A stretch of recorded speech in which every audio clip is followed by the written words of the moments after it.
and regulatory framework, the national and international literature and publications on headhunting practices. The data that we had was analyzed based on the themes aligned with the objectives of the study. In terms of the findings, the extent of utilization, in terms of the findings, the extent of utilization of this hunting, the Regulation 67, Sub-Regulation 7 of the Public Service Regulations of 2016 allows for the executive authorities to approve headhunting if the selection committee cannot recommend a suitable candidate from the applicants. Therefore, this mandates that headhunted candidates must undergo the same selection process as original applicants. However, the study revealed that the headhunting process is seldom used in the public service, and there is limited understanding of the process.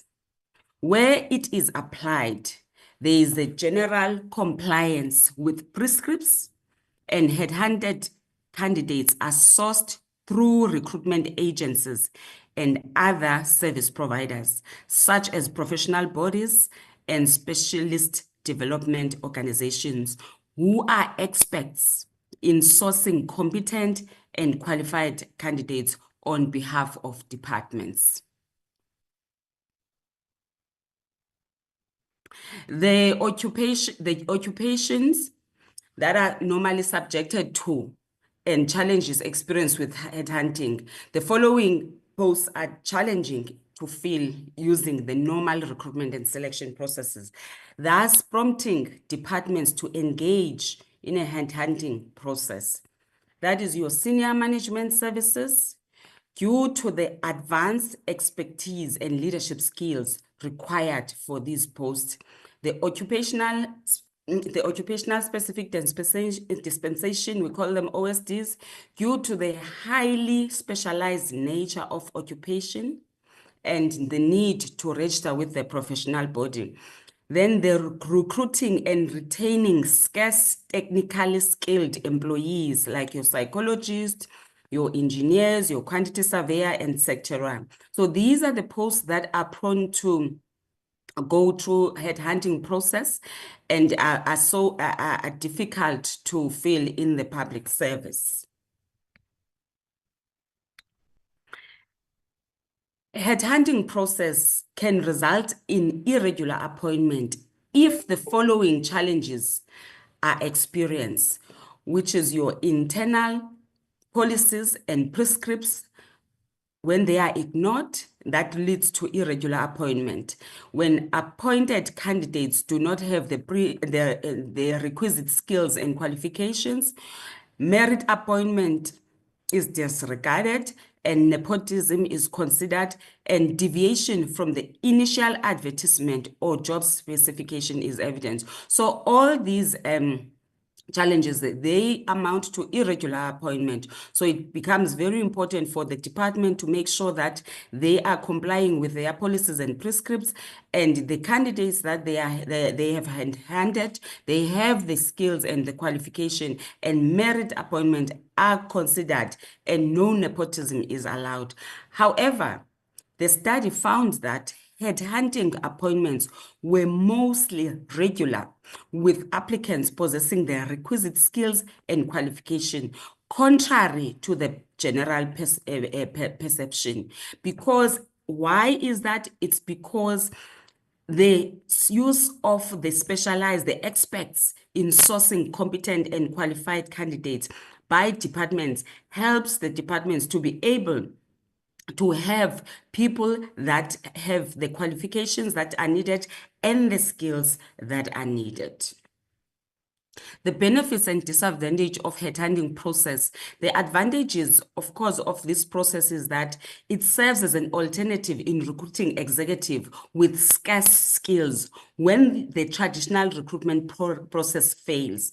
Also, it is effective in attracting the passive candidates, those who have the scarce skills but are not active actively looking for work. It also saves time and resources of conducting the search as a department, and it facilitates the appointment of better employees if done correctly. The downside of the headhunting is that the in-demand and headhunted candidates, those that have those scarce skills that the public service needs, they command a premium. And also the inappropriate appointments if the department is removed from the process. As I've alluded to the fact that the agencies are used, the organization that specializes in these things are used. So the departments must be mindful of removing themselves from that process and work with the agencies that they are using. And also it can be open to abuse or misuse in unethical environments. We must note that recruitment and selection process such as headhunting must be fair, transparent, robust, and ethical. If not, headhunting can lead to actual or perceived practices of nepotism, practices of unfair discrimination, unethical conduct, etc., etc. The recommendations that were made by the PSC on this study were that the department should at all material times comply with Regulation 67, sub-regulation 7 of the Public Service Regulation of 2016 prior to embarking on this headhunting process. And departments should guide and empower the HR practitioners and the senior managers, especially in the line functions, those that are involved in the recruitment and selection and this headhunting process, to facilitate its use as a continuation of an initial recruitment and selection process, because you cannot do the headhunting process at the first instance. You need to have gone through the recruitment, the original recruitment and selection process before you can get to headhunting. DPSA should review recruitment and selection practices and by extension, the headhunting process to ensure that it is aligned with Pillar 1, which is recruitment and selection of the national framework towards the professionalization of the public sector. The reviewed practices should align qualifications and experiential requirements for appointments into SMS position and further enhance transparency and ethical governance through the adoption of an open recruitment and selection process for HOD, DGs, and DDG position. To create a standardized and consistent headhunting approach, DPSA should issue a guide or a directive for filling SMS, SODs, OSDs and other critical skill posts in the public service. The guide or the directive should have a clear cost structure that is placing fee through an agency in relation to the cost to company of the post that will be sourced through the agency. These recommendations have been communicated with the departments, and they have been communicated with the DPSA. They now are in the process of ensuring that there is an alignment in terms of the pillar of the national framework towards the professionalization, and they are reviewing their recruitment and selection frameworks for the public service. In conclusion, headhunting is an integral part of the R&S process, but in the public service, it is the last resort measure to be used when normal recruitment process fails to yield the desired results. Although sound legislative frameworks and departmental policies to govern the headhunting process and promote good HR practices in the public service are in place, and departments are conversant with the circumstances that permits the headhunting process, the sourcing of the potential candidates differs from department to department. Hence, we are saying that there is a need of a step step-by-step guide that ensures consistency when when this process is being implemented by departments. In thought and action, R&S processes inclusive of headhunting should comply with prescripts and ethical consideration to ensure the credibility, integrity, and legitimacy of the outcome of such processes. In line with the PSC 2022 study on ethics in R&S, departments should conduct in-depth awareness and training of HR practitioners and employees who serve in panels of selection on how to handle ethical challenges that may be experienced during headhunting process to ensure that departments make ethical hiring decisions. I thank you, Honorable Chairperson.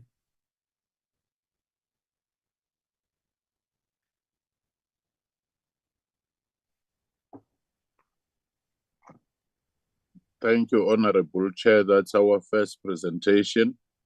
You will guide us on how to proceed. Yes, good. Thank you, Professor Fikini. I think the best way to proceed is to do all of the presentations and then give members an opportunity to engage at the end. That is our normal practice. So please proceed with your other presentations as well, and we will do deliberations at the end of all the presentations. Thank you. Thank you, Honorable Chair. Faith, you can upload your presentation and present.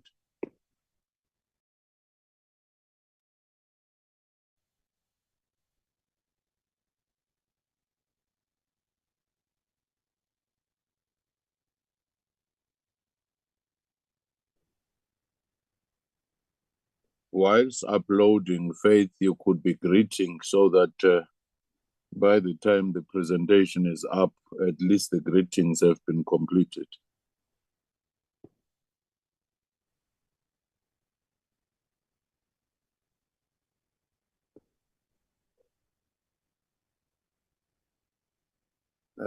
Faith?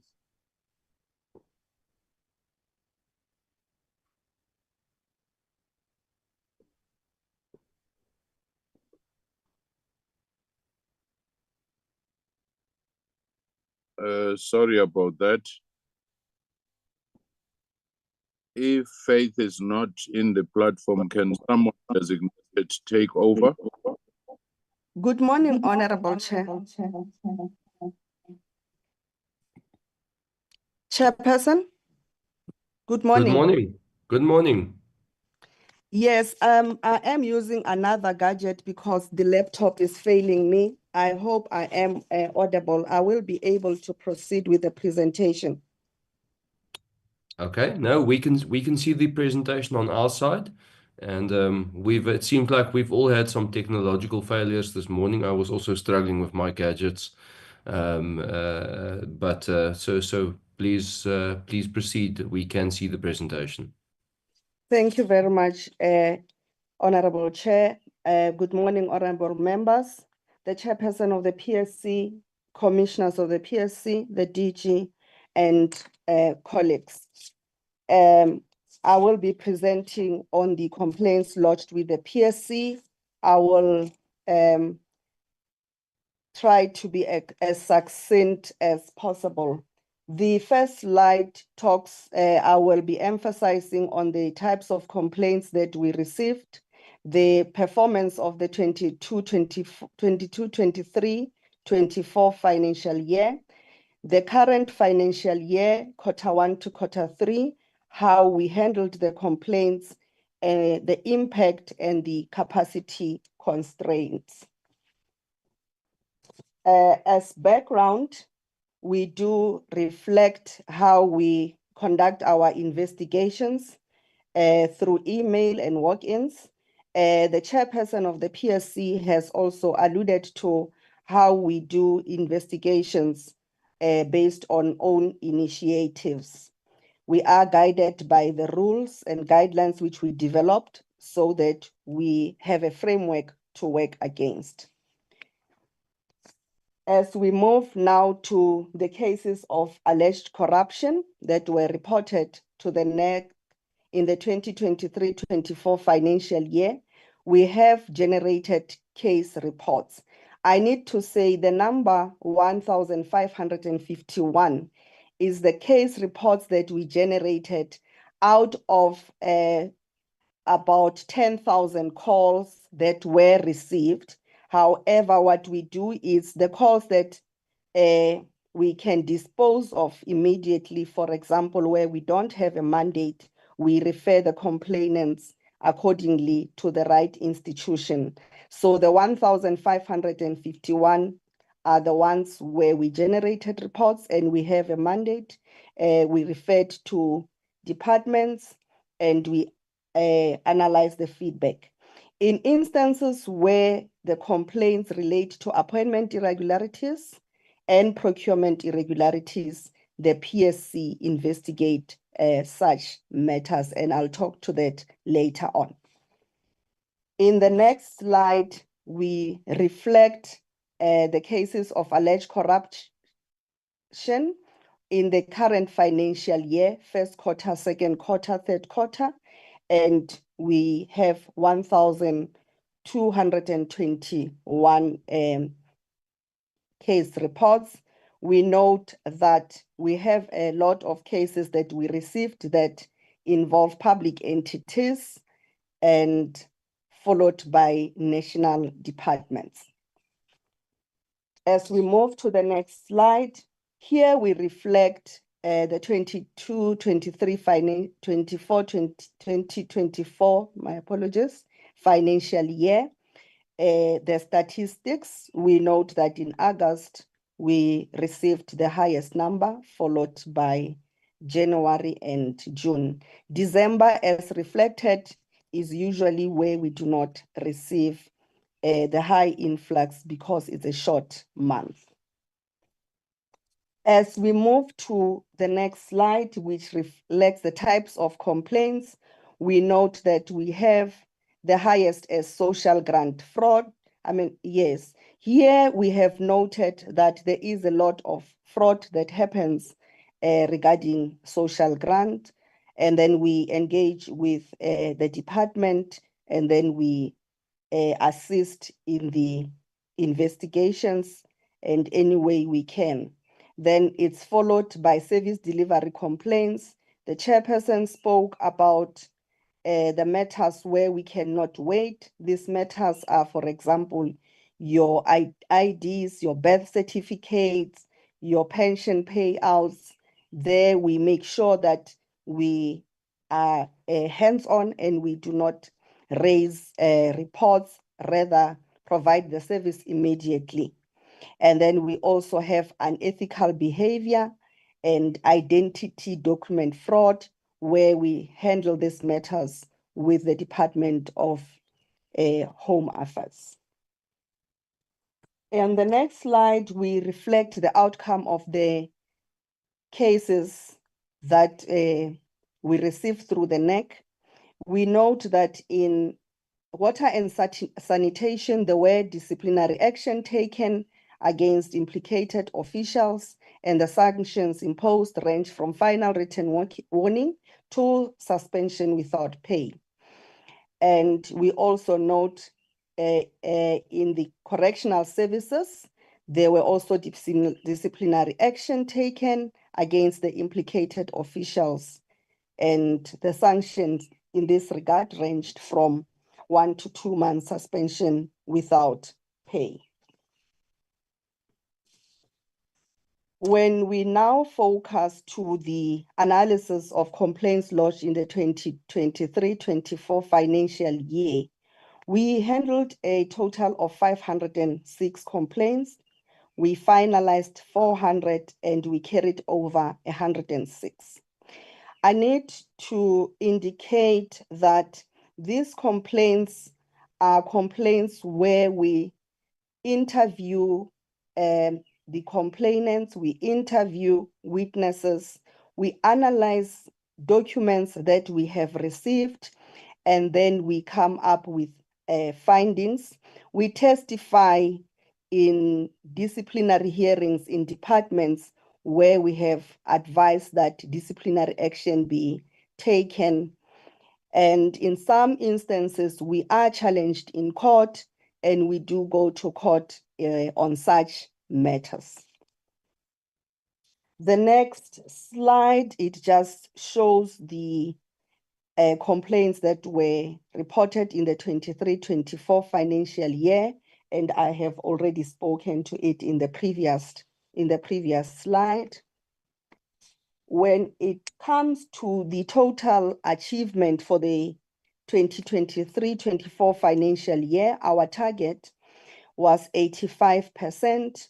We achieved 79% of the target, and I will talk to the reason for the achievement of the 79% as I go towards the conclusion of my report. And the next slide, it just talks to the complaints that we investigated and the 79% that we achieved. It just shows the calculation. Now, in the 24-25 APP target, what we decided to do as the PSC, we decided to separate the complaints that we investigate into complex complaints, which I have alluded to earlier, where we go full strength into the investigation, and also the early resolution. The early resolution would be where we get information, we intervene, we assist the complainant. So the two are different, and we have two different targets. For the complex complaints, we've got 75%, finalization about in 12 months, and with the early resolution is 80%. And this we give 6 months because they do not require that much in-depth investigation. On the next slide, we indicate that in the current financial year, for early resolution complaints, we had 304. We finalized 190. The target as at the Q3 is 63%. We are aiming towards a target of 80%, which we are going to achieve.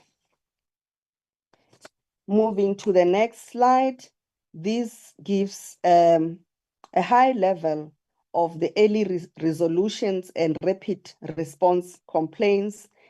These are issues that impact people's lives daily. For example, the first one, just at high level, it was an orphan who had no birth certificate and identity document. We assisted the child, and the child could not write their exams. With our intervention, the child was able to write exams. The second one also is where we assisted with an ID smart card and an identity document. Similarly, the third one, what's interesting is that there was a clone ID, which are things that happen, and then we assisted, because if you have a clone ID, you are not able to be granted one. Similarly, there was an issue of a passport where we assisted a complainant who was supposed to attend a conference abroad, and we did assist. Then the last one is an unabridged certificate where we also assist. These are just but examples of the many interventions that we do through our rapid response and early resolution. Let's move to the next slide. The next slide just reflects on the total of the Q1, Q3 complaints that we are investigating, and it shows the closed ones and the ones that are in progress. When we move to the complex complaints, where the target, as I earlier alluded to, is 75%, we realize that's where I gave a brief detail of the complexity, the challenges, and the processes that we have to follow. And some of the challenges is that the people against whom complaints are fighting for the decision that they took. So we find that they give us challenges, hence we call them complex, and they are not as simple as the early resolution. As at Q3, we were at 27% of the complex investigations. On the next slide, with our APP target on complex investigation, the time frame is 12 months, as I earlier alluded. Therefore, when we check our achievement, we have closed 47 complaints out of the total of 106. The 47 that we closed were within the time frame of 12 months, and therefore we have achieved the 100%. So none of the complaints that we have investigated fall outside our expiry time. The ones that are in progress, the 59, are still within their 12 months of the expiry date. Therefore, their months have not yet lapsed. That's what we're depicting on this slide. The impact of investigations, it's the promotion of good governance in public administration. We issue recommendations, advice, and guidance. In some instances, EAs and HODs approach the PSC for advice on the approach to take on other processes. So it's not only complaints, but for us to assist them in their areas on good governance. And then what we do in cases where we investigated, we indicate that disciplinary action should be taken and the EA should approach the court to correct the irregular appointment. We have noted that departments are starting to yield to our guidance and adhering to the guidance that we give in appointment irregularities and in procurement irregularities. On the next slide, the intervention impact, I've already spoken to that. For example, we have assisted in exhumations, a person with a prosthetic leg, UIF payments, and abduction of a 12-year-old girl. So that's where we have assisted. As alluded to, also in immigration, the issue of permits and IDs. The next slide, we are indicating that we have not reached the target of 85% because of capacity constraints, because of cost containment measures. We were not able to fill positions in the PSC, and that affected the finalization of the investigation of complaints. The next slide is the intervention, which I have spoken to. We can skip that and move to the recommendations made, where, amongst others, we recommended that corrective action be taken against implicated employees, EAs rectify the irregular appointments, ongoing supply chain management and recruitment and selection processes, and systemic deficiencies interventions like policy enhancement. We can move to the slide that talks to the key message. The key message from the PSC is that corruption and maladministration will impede the realization of a capable, ethical, and developmental state. Most of the cases that we investigate, there is serious maladministration, there's nepotism, there's favoritism, there's total disregard of public administration. And if we do not address this, we will not have a developmental state and a accountable public service. The NACH is a key facility to combating corruption.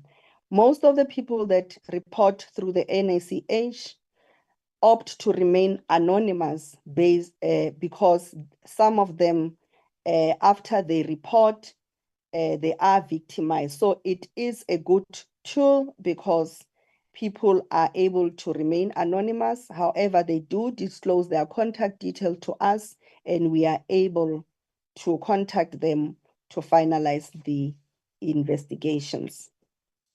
In conclusion, we have, as the PSC noted, the negative impact made on conducting investigation by cost containment measures, the filling of vacant critical posts, as alluded to earlier.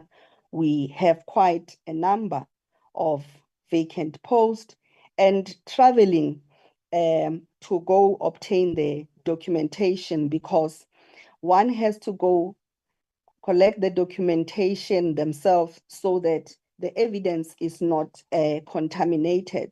So without money to travel and collect documentation and conduct interviews in person, the investigations are a bit tainted. The PSC will continue to investigate and also provide support to departments as a way of contributing towards fighting corruption. I thank you.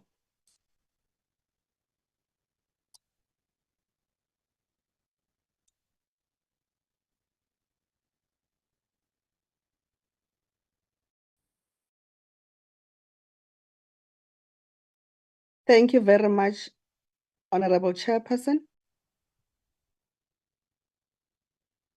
Yes, thank you very much for that presentation. I believe that we also have a report that's tabled by the Public Service Commission, which we need to process. Is that Masi, how would you recommend that we proceed? Must we first do the deliberations on these two presentations and then pass the report afterwards, or would we? Yeah, I think that might be the most sensible. But I would like to ask for your guidance. Yes, Chairperson, you're correct. Let the PSC deal with the matters that they brought before the committee, and then after they can leave us, Chairperson. Then we can deal with the in-house matters, which is the report and the minutes, Chairperson. Thank you. Okay, no, wonderful. Then members, this is now the opportunity for deliberations on the two presentations as presented by the PSC. Thank you very much, Professor, for you and your team for these presentations. I will now take hands from members of the committee for questions. Members must please raise their hands. Thank you. Chair, I don't know this. I'm born before technology. I don't know how to raise hands. Honorable member, I hear you. I'm not sure who's speaking. Is it the Honorable?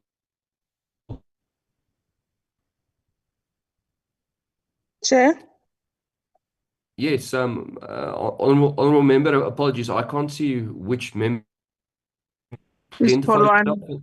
Yes, Paul. Okay, Honorable Pulwane, then you are welcome to go ahead. And I also have a hand from Honorable Graba from our whip. So Honorable Pulwani and then Honorable Kaba after that. And then I also see the hands of Honorable Potgieter who will go afterwards.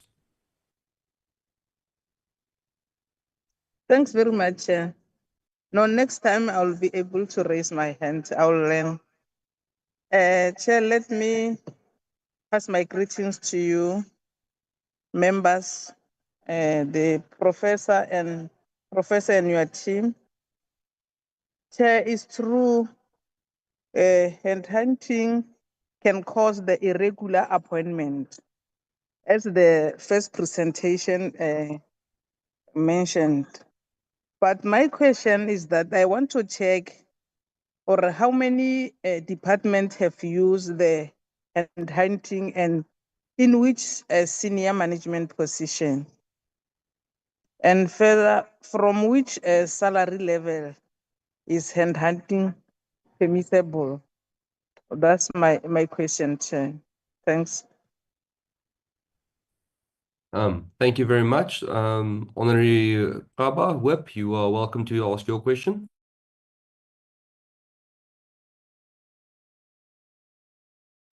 Thank you very much, Chair. Good morning to all honorable members who are in this platform. Good morning to you, Chair. And good morning to the PSC. And good morning to the professor. Professor Fikeng, a commissioner of our department.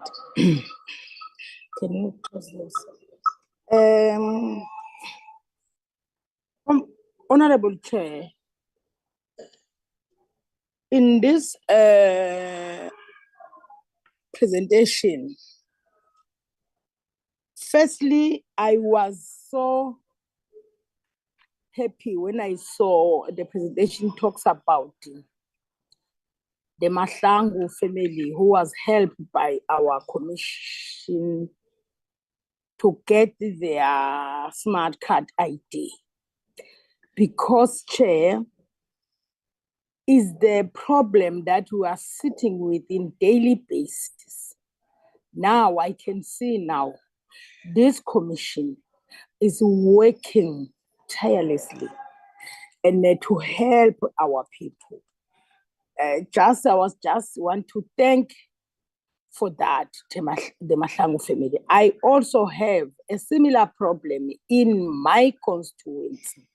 If I can get that help to George Mafuyeka, who is now, I think if he's not, from 2016, he doesn't access any benefit that he's supposed to access from his government.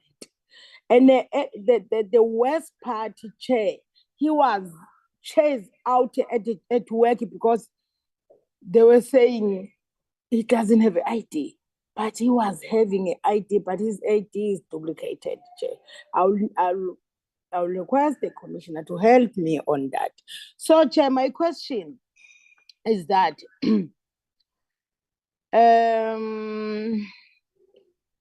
let me check. Chair, despite the regular 67 subsection 7 of the public service regulation, does the department have policy that guides selection committee to recommend hand hunting? And also, Chair, on silent 5, the presentation made mention that hand hunting is seldomly used in the public service, where where will any record of selection committees to recommend that the department should consider headhunting in the absence of suitable candidates? How many departments have used headhunting, and in which senior management? Chair, will bear with me if I'm repeating the question, because my gadget was muted on that when we were allowing us for the question. I don't know whether this question was asked by some of my honorable members. I don't know. But there, let me finish it to say senior management position from which salary level is head hunting permissible. And also, Chairperson, should we not do away with hand hunting practices in the public service, taking into consideration abuse of the system as per silent 7 of the presentation? I thank you, Chair.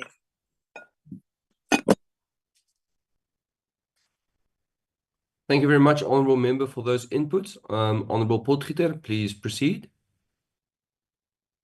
Thanks, Chair, and thanks to the PSC for that presentation. I'll be brief. I've got about 4 questions. I just wanted to understand, does this process extend to local government in terms of the directives that you issue? Because I do know that they have their own sort of set of directives on headhunting, and this is where it's seriously problematic, and I'm just thinking of this in terms of future issues. And, you know, I completely agree with the directive. So if we can possibly get a little bit more information on that recommendation, and if there have been talks, or, you know, where it is in the state of progress in terms of filling positions, then if you can advise how the expert panel that is being populated will be affected or will affect headhunting. And then is it possible for us to get a copy of the standard operating procedures? You mentioned it in your presentation for lodging complaints with the PSC. Is it available on your website, or is it possible that you can provide that to us, just so that we understand the exact process of how people lodge complaints? And then I wanted to understand your finalization rates. Does that include from when the PSC finalized the investigation, but also the implementation or actions by the relative departments in terms of, you know, those recommendations? Or is it just the finalization rates in terms of your investigation? And if you can, in sense of that, in regard to that, can you give us the average turnaround time for departments addressing the PSC findings?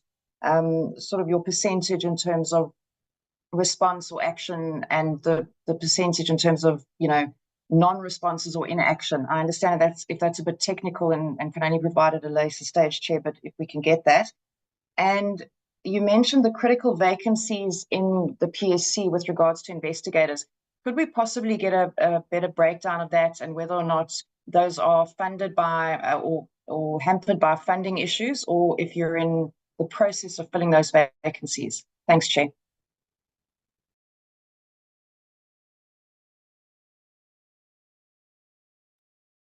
Thank you very much, Honourable Potgieter. Honourable Javta, I see your hand. Please go ahead. You can unmute. Thank you, Chair. There you go. Let me welcome and greet the honourable members of the Portfolio Committee. Let me greet Professor Fikeni and the team, commissioners that are present today. I won't touch the issue of the headhunters because my colleagues have elaborate it accordingly. But I just want to check in terms of the recommendation, Chair, that if the PSC recommend something and put it on that department, so if that department doesn't implement that recommendation, or they come with a counter proposal on that recommendation, what powers does the PSC have to initiate or implement the recommendation if the department doesn't implement it? Thank you.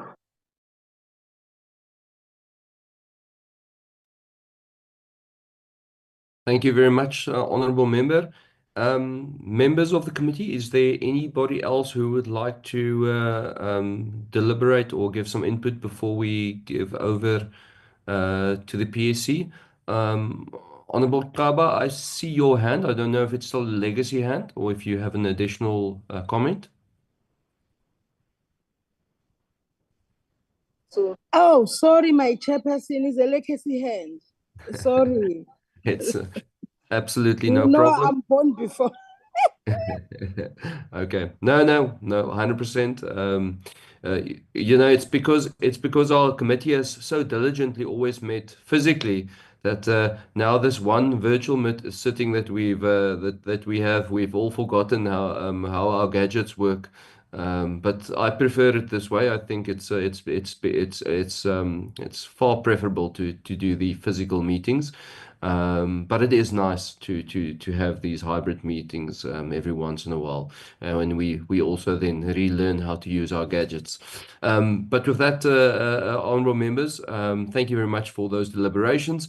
Professor, to you and your team, I give the floor to give some feedback on the questions asked. Thank you. Thank you very much, Honorable Chairperson, honorable members, for those questions. My team will also take some of these questions. One, the very specific matter raised by Honorable Kaba. We are very happy to receive the information about that person who has not had an ID. We do receive these. We were receiving even in the previous portfolio committee and also from the general public.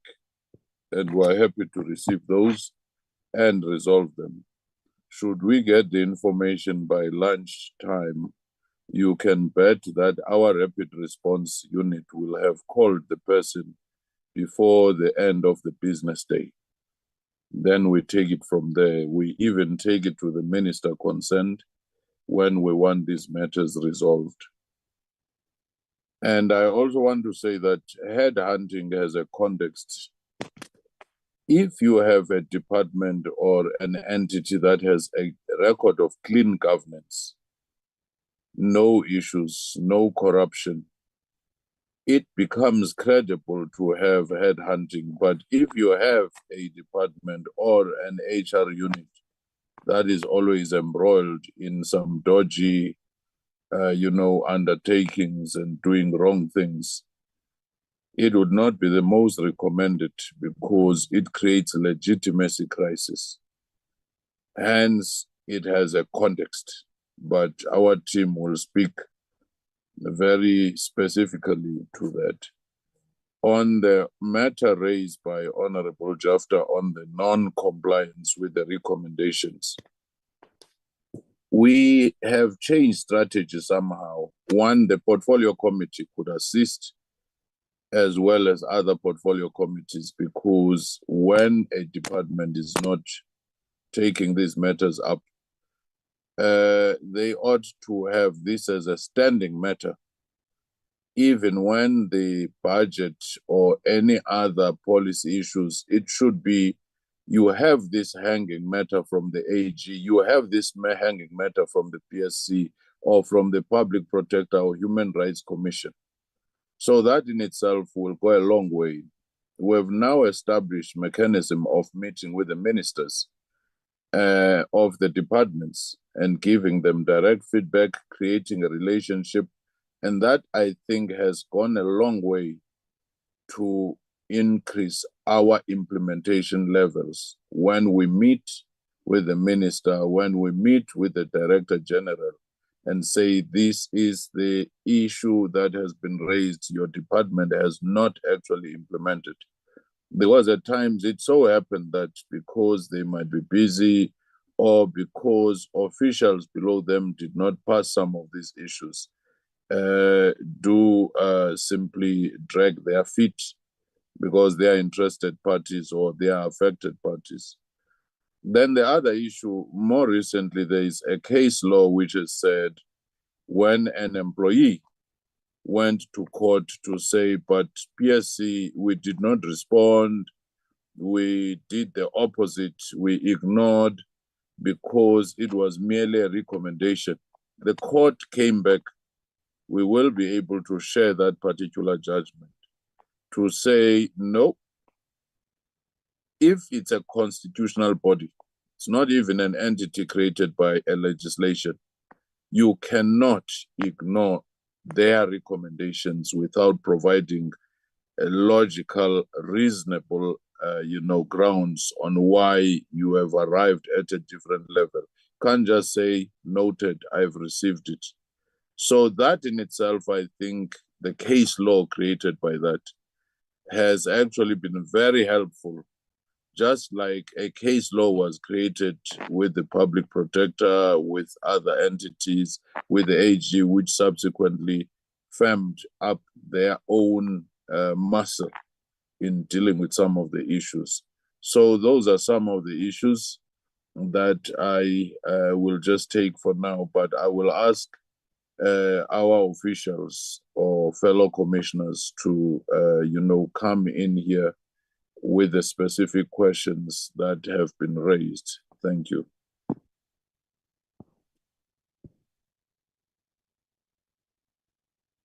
Thank you very much, Chairperson. Perhaps if I may start just to respond to the questions relating to the management of complaints and our investigations, and will also request support from commissioners and DDG Sidibe with regards to the headhunting report. Insofar as the finalization rate of the investigation is concerned, honorable members, as a PSC, we do assess our own timelines to say how long does it take us from the time when we received the case to investigation. And that is what we've reported on today. With regards to the implementation rate and the time frames by departments, I would agree, Honorable Potgieter, that we do have quite a detailed report where we actually track the number of recommendations that have been issued by the Commission. We look at the progress that has been made. It is a report that can be availed. Perhaps what one can do after this meeting is to then put together that report and send through to the committee, because it also then will give a clearer picture as to the level of implementation of the PSC recommendations. But what happens after we've concluded the investigation, it does not end there. The commissioners will then engage with the relevant executive authorities. We do have a system and a mechanism of following up on the implementation of the recommendations. Myself as well, through the structures, the cluster of DGs as well as the forum of DGs, one is then also able to appraise the HODs so that we ensure the implementation of those recommendations.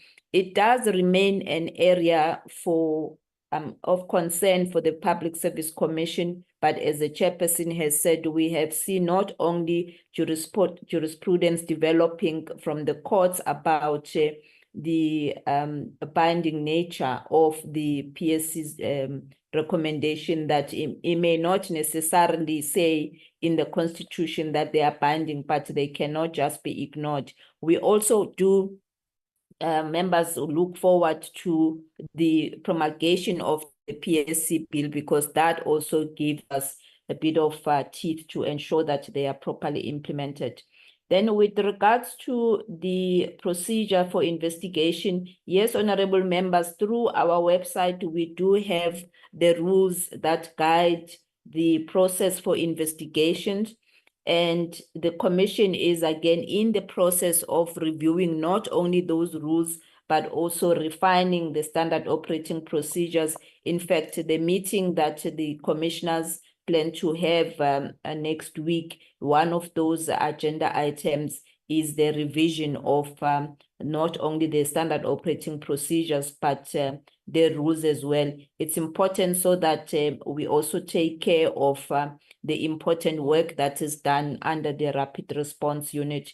Perhaps we can also make the commitment to ensure that once the new rules have been revised, we can share that with the committee. The current ones are indeed available on our website.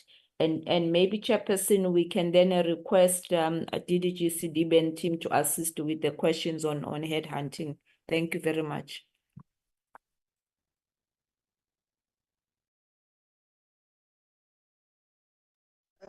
Thank you very much, Advocate Duve, Chairperson of the Commission, Chairperson of the Portfolio Committee, honorable members and colleagues.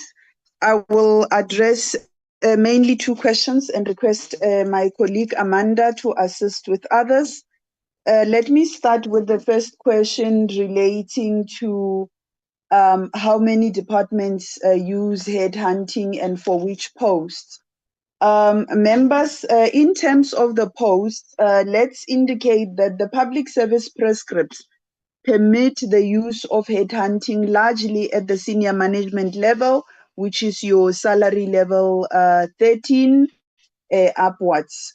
In instances where occupation-specific dispensation posts are headhunted for, those would be at the top end of those positions where those people can almost be equated to the senior management level. So there is generally no headhunting below the senior management level, whether it being in the general management stream or the technical areas of expertise.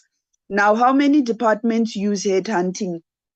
Members, if you note, Ms. Kelengeshe, when she was presenting, she indicated that headhunting is seldom used in the public service.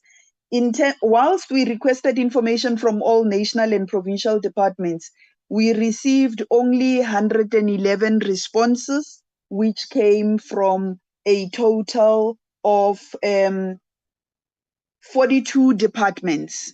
And in those 42 departments, most of the respondents indicated that they do not necessarily use headhunting, or they are not aware of when last this process was used in their departments. And those who may have responded to other questions around whether they have observed compliance or non-compliance, these would have been people who were in the public service for quite a number of years, and they have moved from one department to the next, but they were now located in a department that has not used headhunting according to their experience. Now, in terms of specificity, let me just indicate that a number of respondents who gave us information about having experienced headhunting in their lives in the past 5 to 10 years, they would have said their departments do not have policies.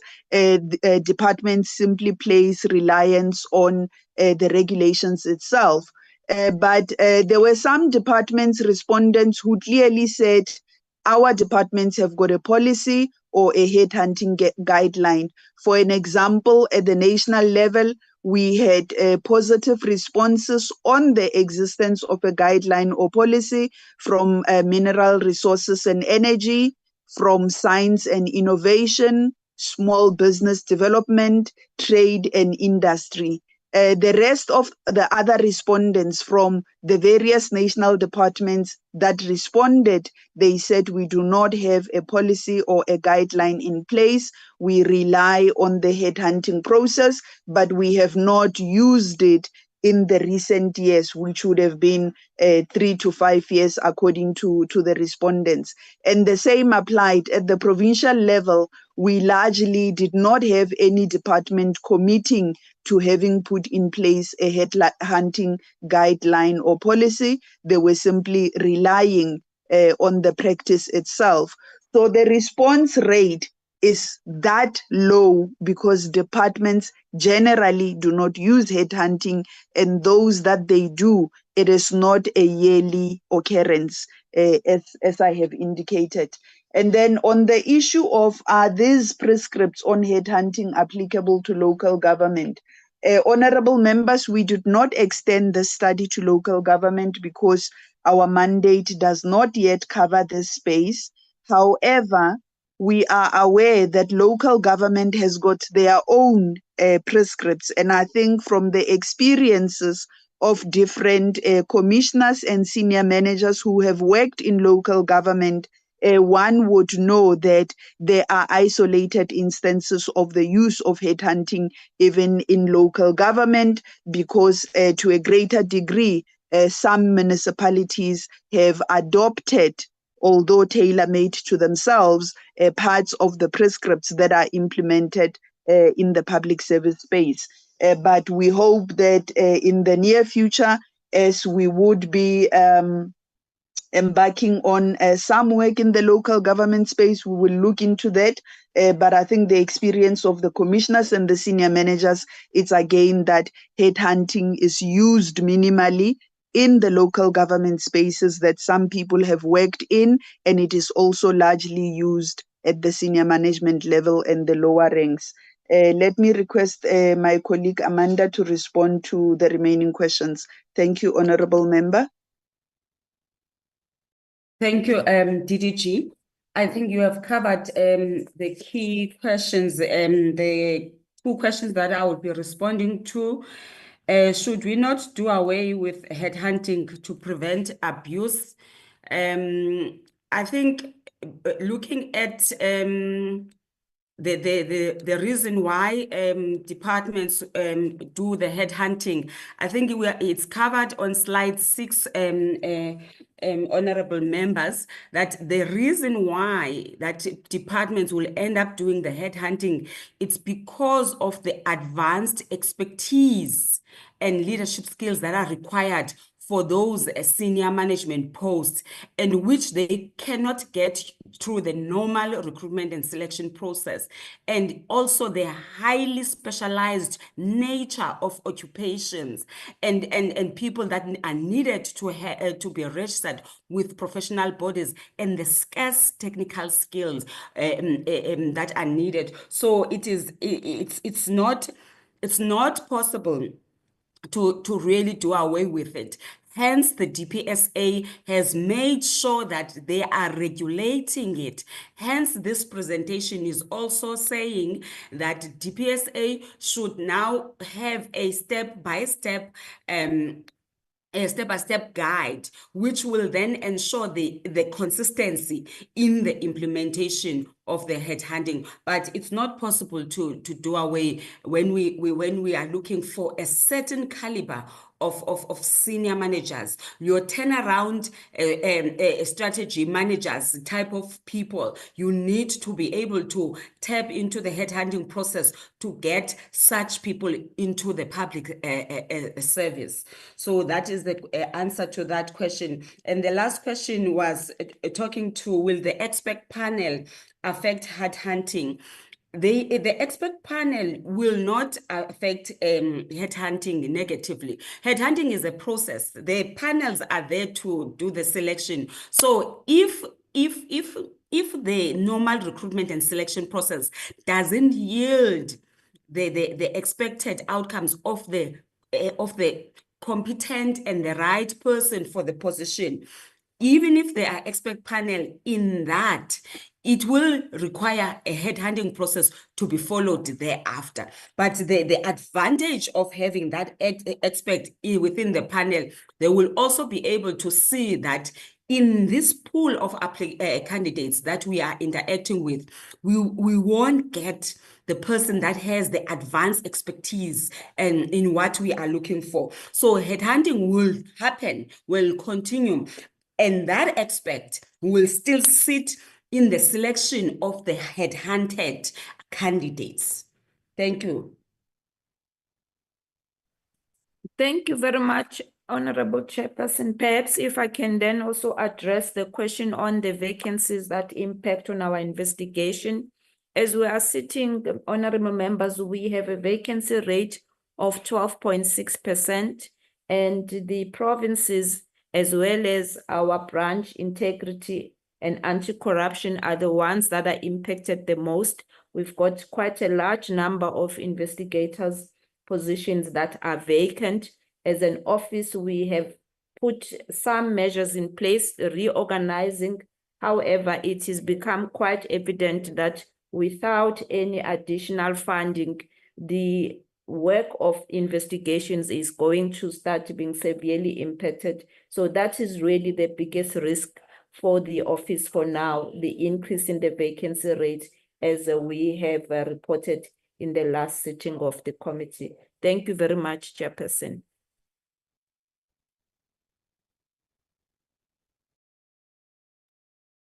Thank you very much for the feedback received. Honorable members, is there any member who would like a second bite at the cherry and would just like clarity on any of the feedback received? I'm okay on my side, Chair. Thank you, Honorable Xaba. Honorable Potgieter.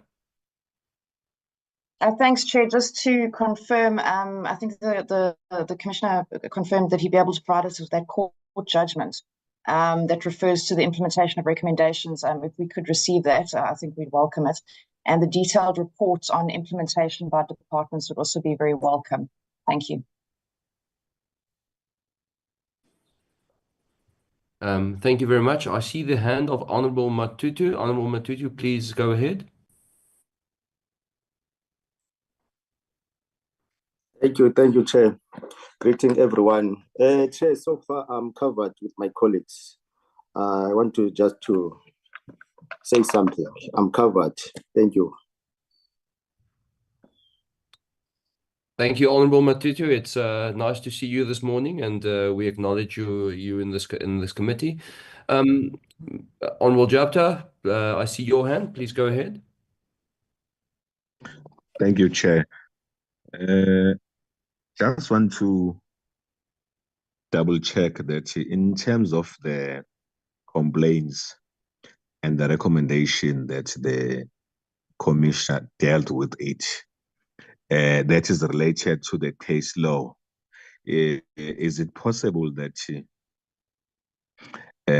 especially some of the cases that are dealing with departments and some of the municipalities, if they can share with that information with us as the committee, so that we cannot come up with the issues that the commission have already, or complaints that the commission have already dealt with it and finalize it, so that on our side we can advise even those municipalities or those departments that there were similar case like that where the PSC dealt with this in this format. Thank you. Thank you very much. If there's no other hands, I don't see any other hands. I think Honorable Matutu's hand is a legacy hand.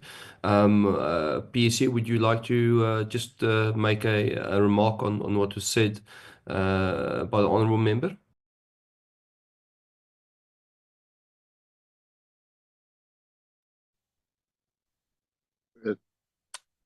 Can you repeat? I see the hand of Amanda, Honorable Chair. Yes, Amanda can please proceed if she would like to answer. Yes, I just wanted to remind the chairperson of the PSC, there was a question around if the department doesn't implement or counter the recommendations of the PSC, what powers the PSC has. The chair, I wanted to remind the chairperson to talk to that and the DG. Thank you. Thank you very much for that. I did actually try to say we have devised mechanisms of meeting with the ministers and the role of the parliament in enforcing or putting pressure on departments. But with the new bill, as the DG said, it makes it almost impossible that departments can ignore our recommendations or findings as they used to. And on top of that, we've also combined our efforts now. We had a strategy session with Chapter 9 institutions on how to mutually reinforce our work such that AG doesn't have findings that say clean audit when in fact PSC has a different finding, and Public Protector and the Human Rights Commission.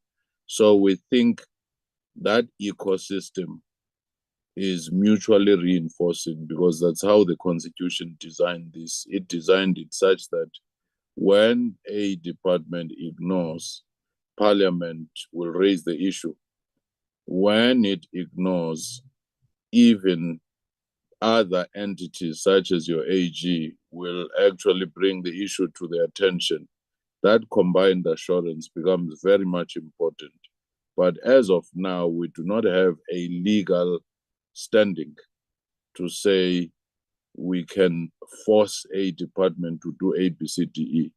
Even if we were able to go to court, because the legal processes are so inhibitively expensive and PSC has suffered progressive cutting of its funding, it would not be in a position to deal with those legal cases to force the departments. But our strategy to meet with the ministers, our strategy to deal with other Chapter 9 institutions, and our strategies, to be involved in the induction process, which we used not to be involved in, for the legislatures as well as for the, executives, has yielded results in terms of the higher rate of response. Thank you, Chairperson.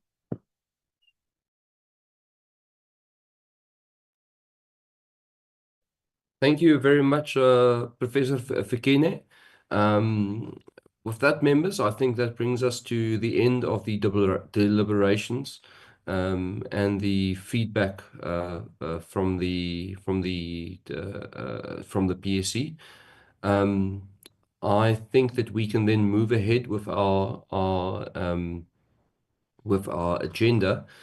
But perhaps, members, before we move ahead with the agenda, I would just like to make some personal remarks as chairperson, just after the passing of the PSC bill, and seeing that we still have the PSC in the meeting before we release them from our meeting, so we can do the rest of our committee work.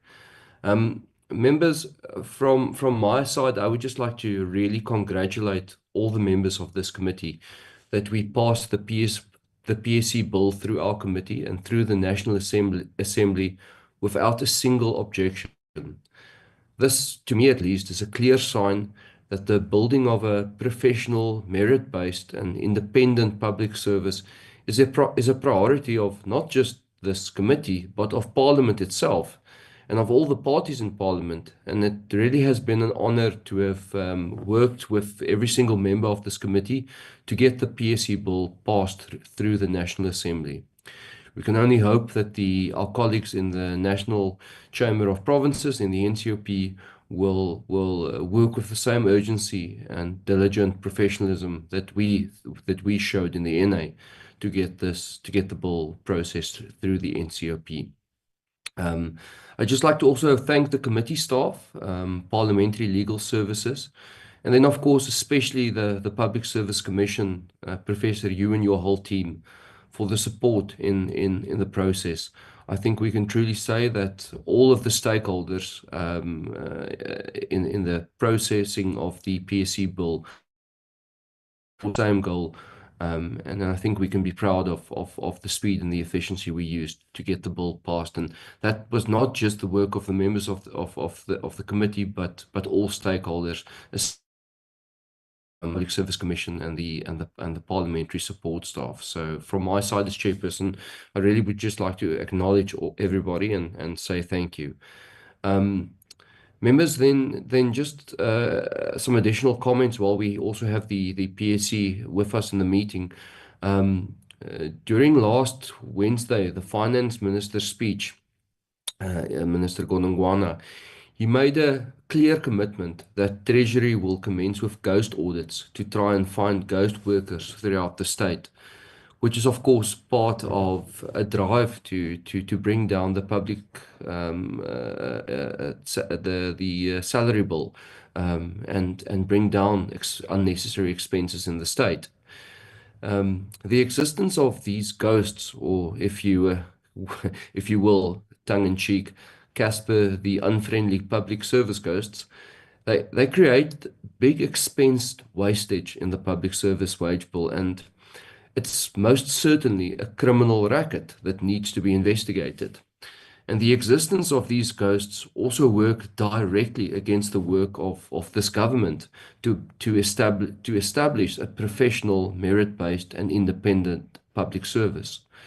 So while we commend the minister's intention to hunt down these ghosts, it is also true that part of this committee's oversight duties over the public service and administration should be to join this hunt for the ghosts, for Casper. So members, we will therefore henceforth make it a priority of this committee to really become the ghost busters of the public service. As part of our strategy to heed the call of the minister to hunt down these ghosts, the committee will request the following important engagements. We will request a joint sitting with the Finance Committee for a briefing by the Minister of Finance and Treasury on their own strategy, the scope and the progress of ghost audits throughout the state. We will do oversight visits to all provinces where we will engage with the provincial governments and other national governments on their own strategies, the scope and the progress of their own ghost audits throughout the state, starting with our oversight tour scheduled for Gauteng and Northwest next week. And then we will also ask a special committee sitting with the Public Service Commission and the DPSA and the Minister of the DPSA to understand their current strategy, scope and progress of ghost audits throughout government departments. Members, these are just the initial steps that this committee will take to hunt down public service ghosts and the puppet masters who sit behind them. Because members, we must never forget that behind every single ghost, there sits a criminal who siphons taxpayer money into their pockets. These ghost salaries don't just disappear into the void. They are undoubtedly funneled into the pockets of criminals who should be identified, arrested, and prosecuted. So I call upon my fellow committee members to support us in this hunt, so we really can become the ghost-busting squad of Parliament, so that we can show our sincere and urgent intent to play our part in the professionalization of the state and the elimination of wasteful expenditure from the state's expenses. Thank you, members, for allowing me to make these brief comments. With that, Professor Fikeni, I release you and your team from this meeting. Thank you for the presentation and thank you for your inputs. We will then move on to the next portion of the agenda. Chair, before our professor let him go, please, Honorable Professor, can you help me, WhatsApp me with your email, the relevant email that my PCOs, they must send this problem that they have in our PCO regarding the ID certificate. Thank you very much, Chair. Thank you very much, Chairperson and Honorable Member. I will do that right away. Thank you very much for all the positive comments, Chairperson. I can assure you it's not only the ghosts, but also people sitting at home for years being paid full salary. we should work together to play our part in reducing this runaway, budget deficit. Thank you. Wonderful. Yes, Professor, I can 100% agree with you.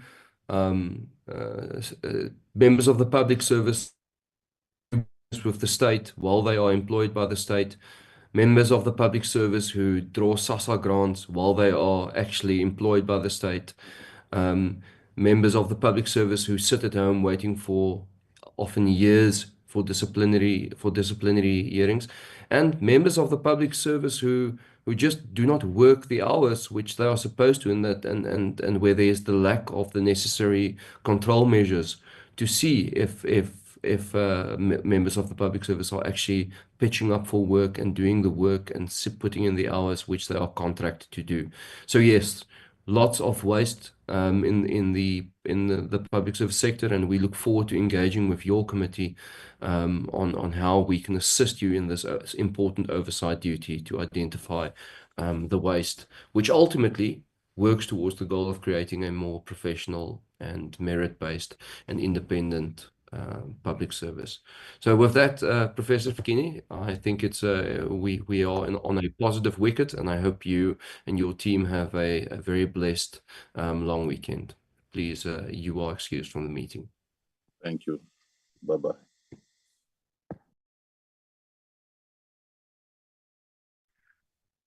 Okay, members, we still have to deal with a report. Masi, will you or one of your team members handle the presentation on the report?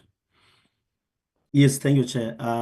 Julius will take us through the report, and I will do the minutes after him, Chairperson. Thank you so much. Thank you. Julius, please proceed with briefing us on the report.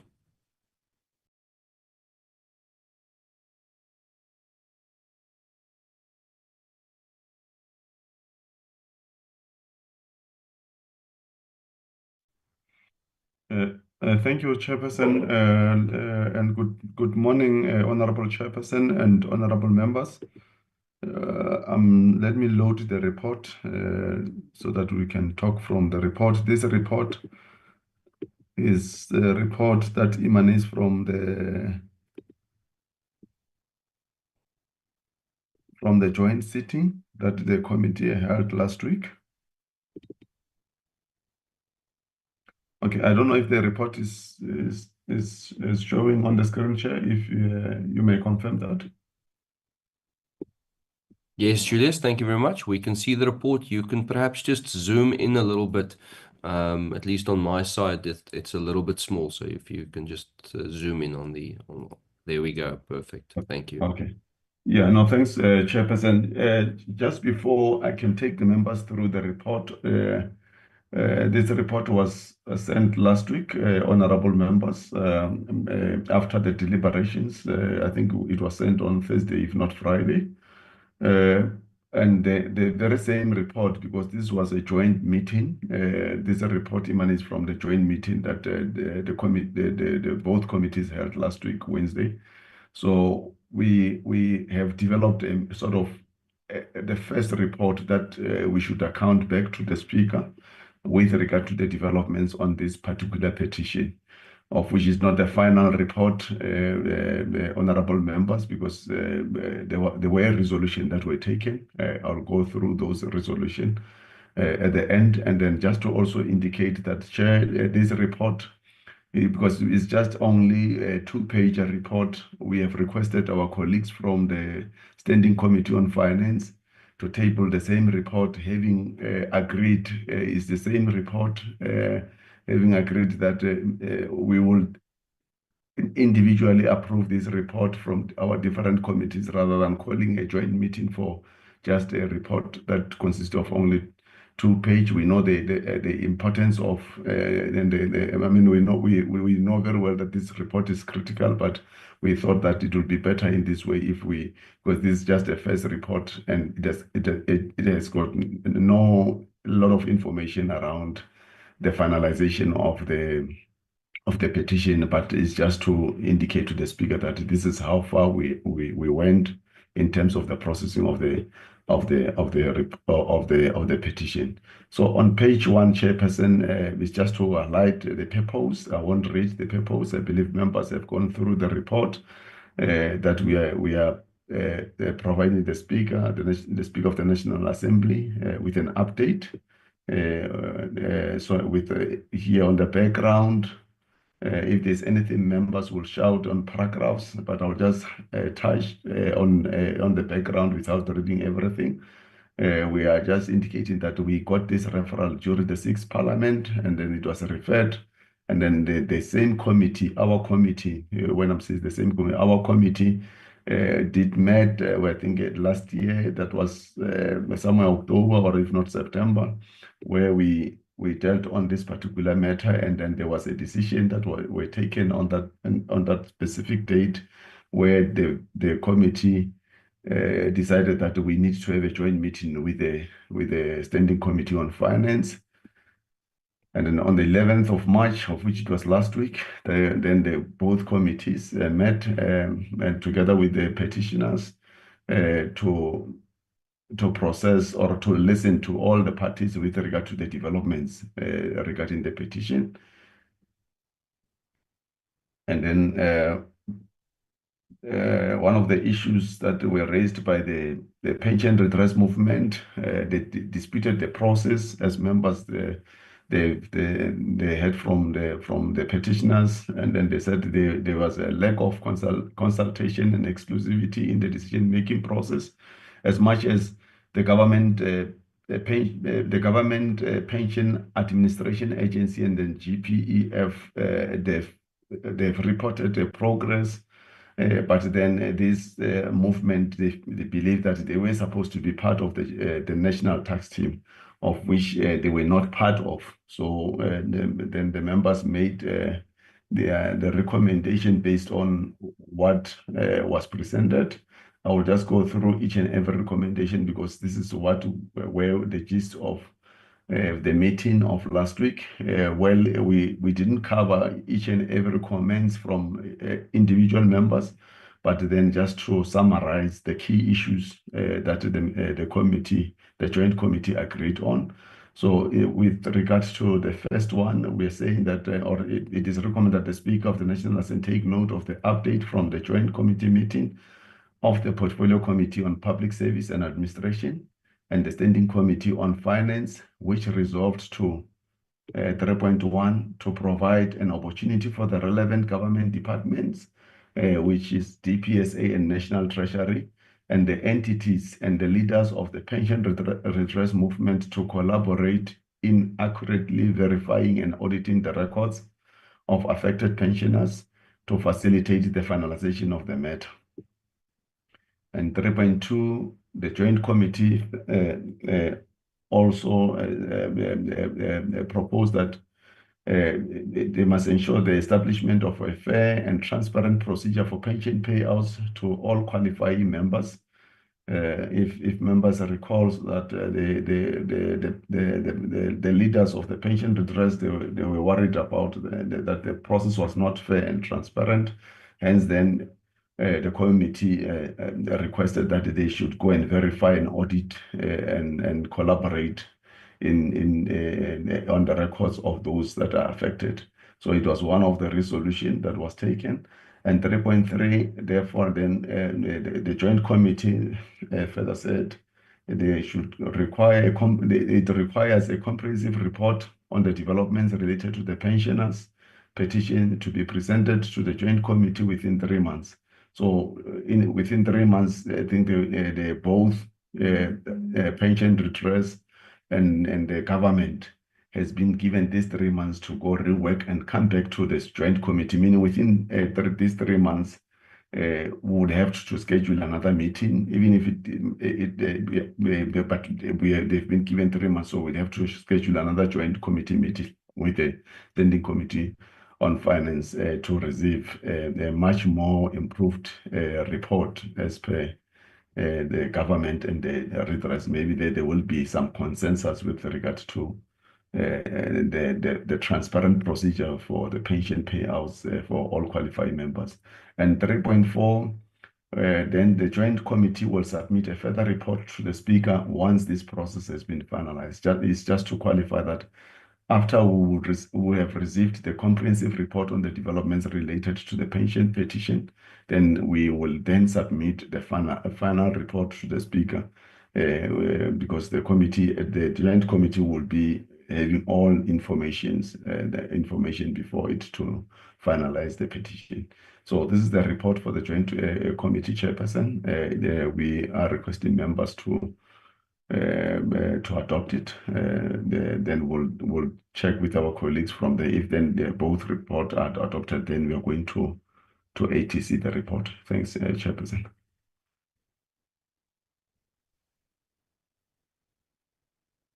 Thank you very much, Julius. Masi, please guide us on the correct process for the adoption. Should I ask for members to nominate the adoption, or how should we proceed? Yes, Chair, you're correct. Move and the seconder, Chair. Then we move. Thank you very much. I see the hand of Honorary Jafta. Would you like to move for adoption? Yes, Honorable Chair. Thank you very much. We've had a move for adoption from Honorary Jaba. Honorary Kaba, would you like to second? Yes, I second the adoption, Chair. Thank you very much, members. We appreciate the speedy response. Members, with that, the report is duly adopted. Masi, are you happy that the process was correctly done?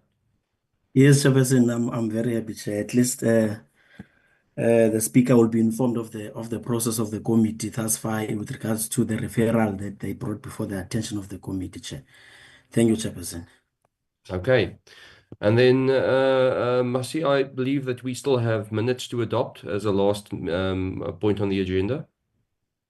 Yes, Chairperson, thank you very much. I always encourage that we try by all possible means whenever we've got a chance to approve or adopt the minutes as we go along, Chair. We've got about 4 sets of minutes. Yes, 4 sets of minutes, Chair. I'll upload the first one, Chairperson, which is the minutes of the 30th October, Chair. I'm already on page 1, Chair. Yes. Other My apologies to interrupt you, members. We take these minutes as read, and as Masi moves through them page by page, you must just put up your hand or unmute yourself if there is a specific page where you would like to point out a mistake. Otherwise, silence is consent, and then we will move for adoption at the end after we've dealt with every page. Masi, please proceed.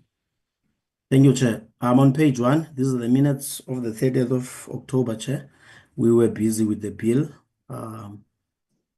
There's nothing much on the page. I'm on page 2.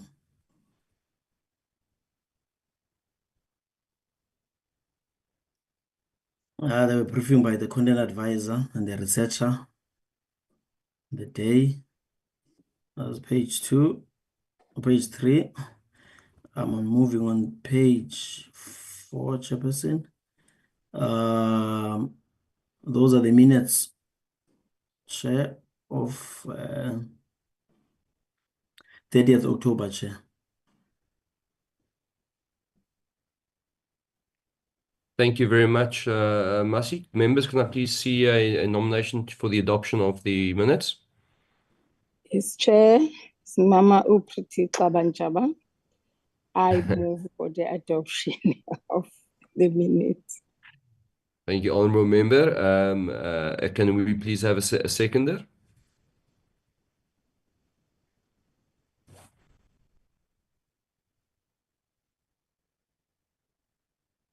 Honourable Tikana.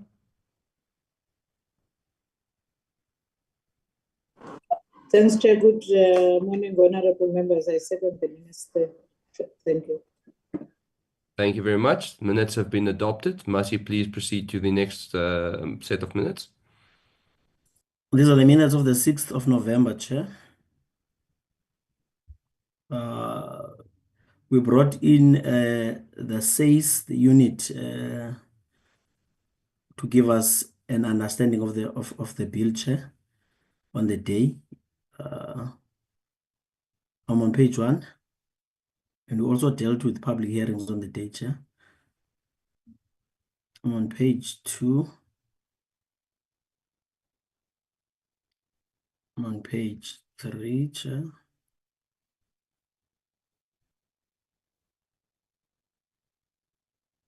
Page 4. As mentioned there, the detailed report was provided for the bill, for the public hearings, Chair. And those are the minutes of the 6th of November, Chair. Thank you very much, Honorable Tikana. I see your hand, and will you please nominate?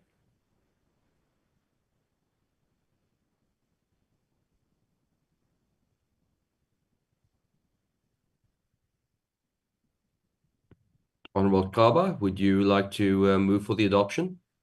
Thank you very much, Chair. As I was reading this minute, I can see that is a true reflection of ours as a committee. Now I move for the, I move for the minute to be adopted. Thank you, Chair. Thank you very much, Honorary Whip. Members, can I please have a seconder? Chair. Yes, Honorable Polwane. Yes, Chair, I move for the adoption of the minutes. Thank you so much, Honorable I second the move. Thank you very much. The minutes have been duly adopted. Masi, please proceed. I'm on the minutes, Chair, of the 13th of November, Chair.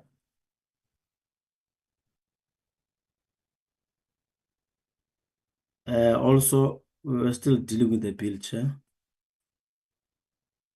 I believe legal service came to brief the committee on the bill, Chair. And there were also responses from the PSC on the public hearings. I'm on page 2. I'm on page 3, Chair. Those are the minutes of the 13th of November, Chairperson. Thank you so much.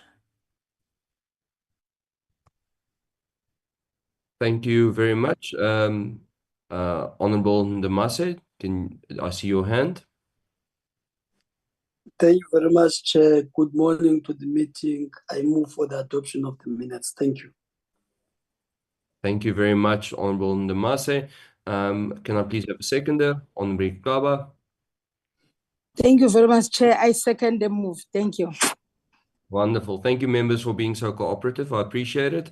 Minutes have been duly accepted or adopted. Masi, I believe we have a final set of minutes. That's just the second last one, Chairperson, the 20th of November. Okay. We were also dealing with the bill, motion of disappearance on the day as well, Chair. On page 1, with attendance of the members.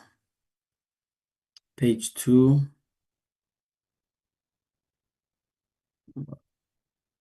Page 3, Chair. Those are the minutes of the 20th, Chairperson, as the committee was dealing with the bill.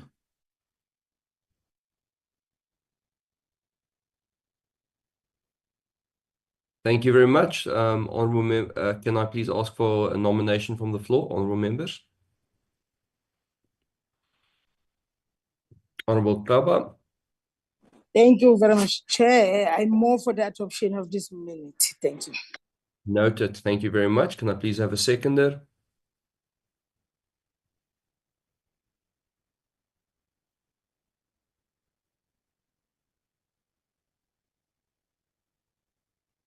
Members, can I please have a seconder for the adoption of the minutes?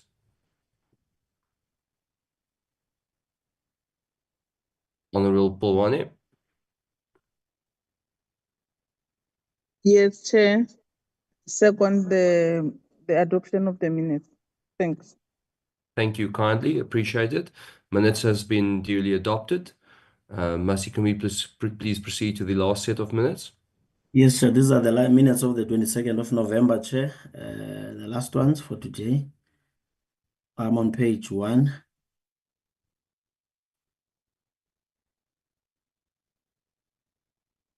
We brought in Public Service Commission Chair on professionalization framework. Page 2, Chair.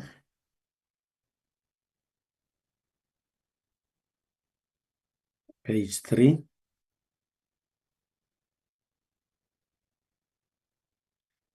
Page 4. Those are the minutes of the 22nd November, Chairperson. Thank you very much. Thank you, members. Almost done. Can I have a nomination from the floor to approve the minutes, please?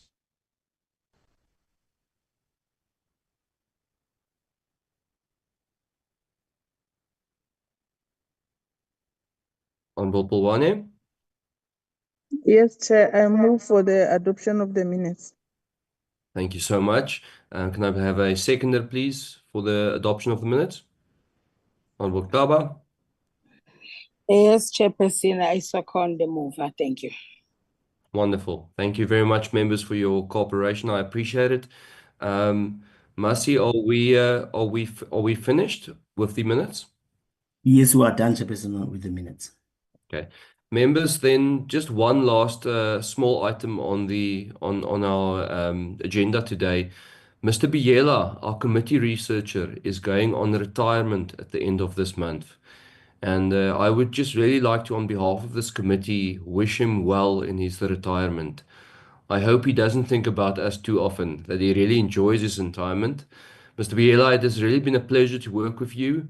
You have served this committee with distinction, and we really hope that you have a peaceful and a joyous retirement filled with long, relaxing days. Mr. Biela, I will gladly afford you a few minutes if you would just like to address the committee and give us some final thoughts before you head off to retirement.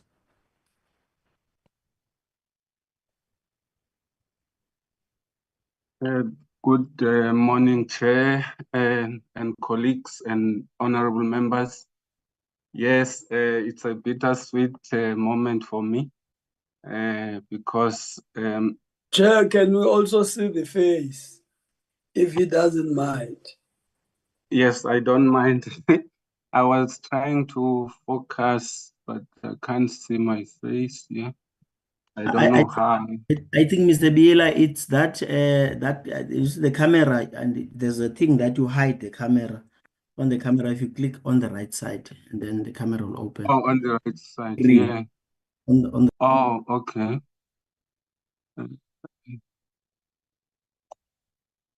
Oh, I think the camera is closed. It might be on the top of your camera, Mr. Biela, the actual lens on the top of the screen, I think might be closed. Yeah. Okay. Where is my name now?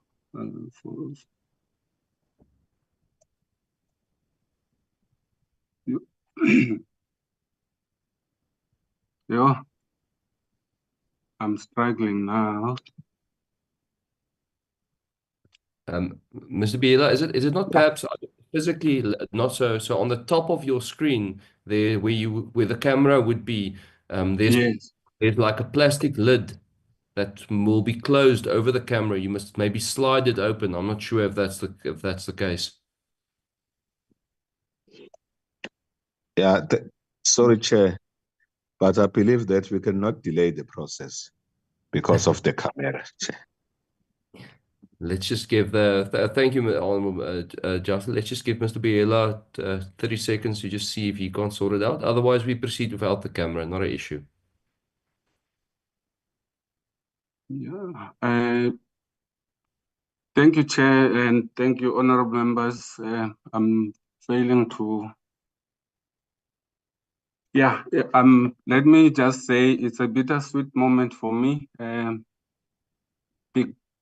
Bitter because I'm leaving the committee, and I won't be able to see the members and colleagues in this setting of meetings and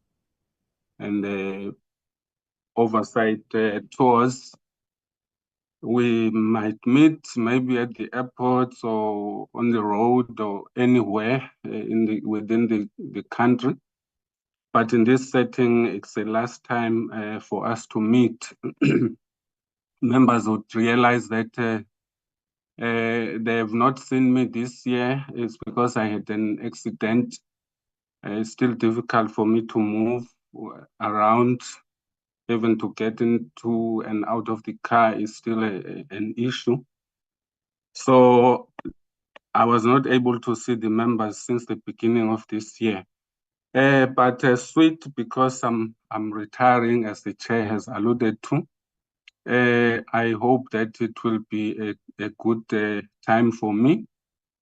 But I also want to thank the honorable members and the chairperson and my colleagues for everything, the cooperation that we had, the collegiality, and the friendship that I received from the committee, the warmth. It was so great.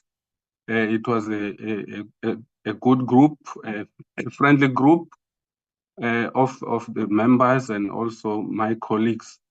So with those few words, Chair and honorable members and colleagues, I am saying my goodbyes to all of you because we won't meet in this setting anymore from today.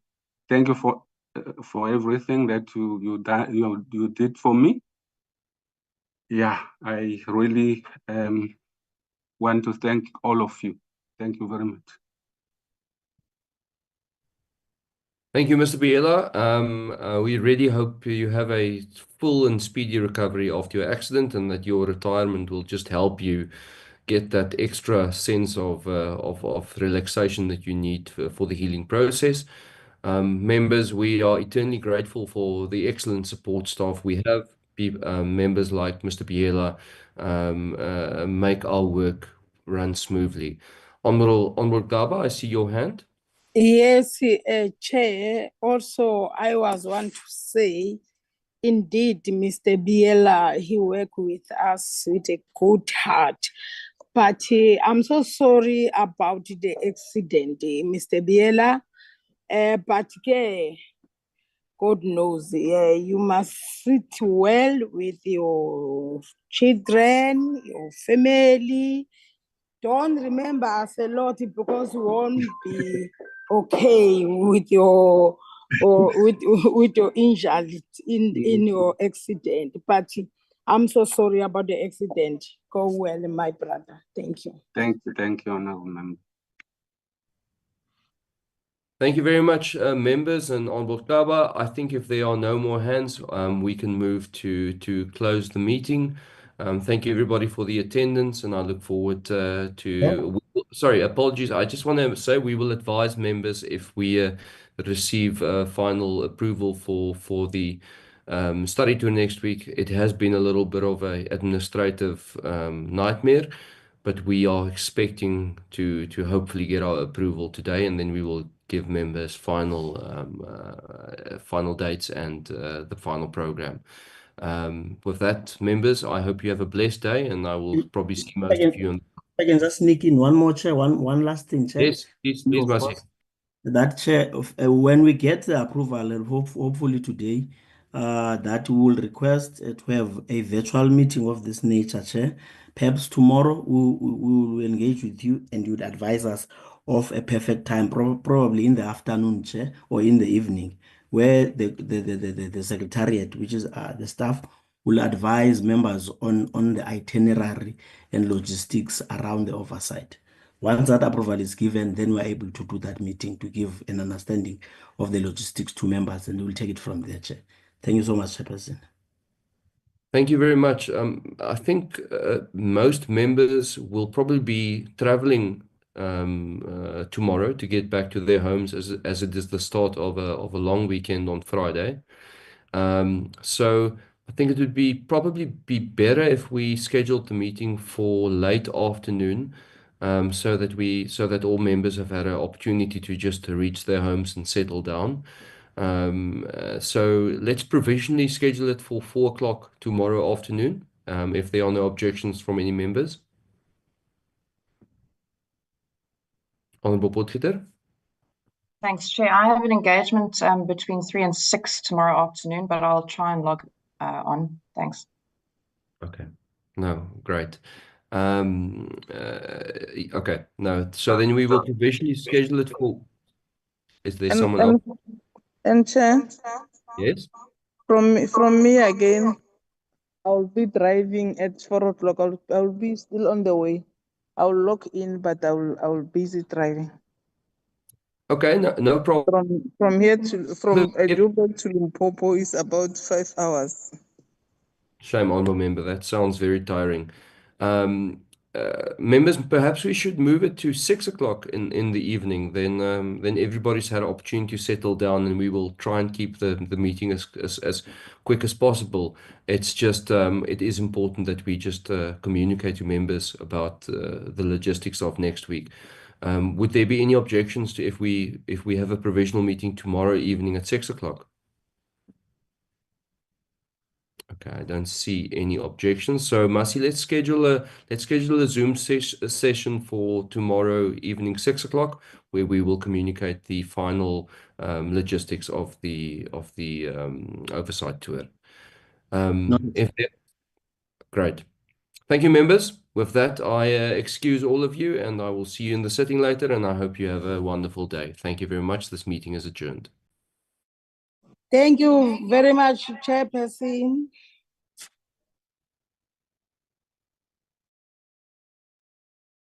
Salam alaikum.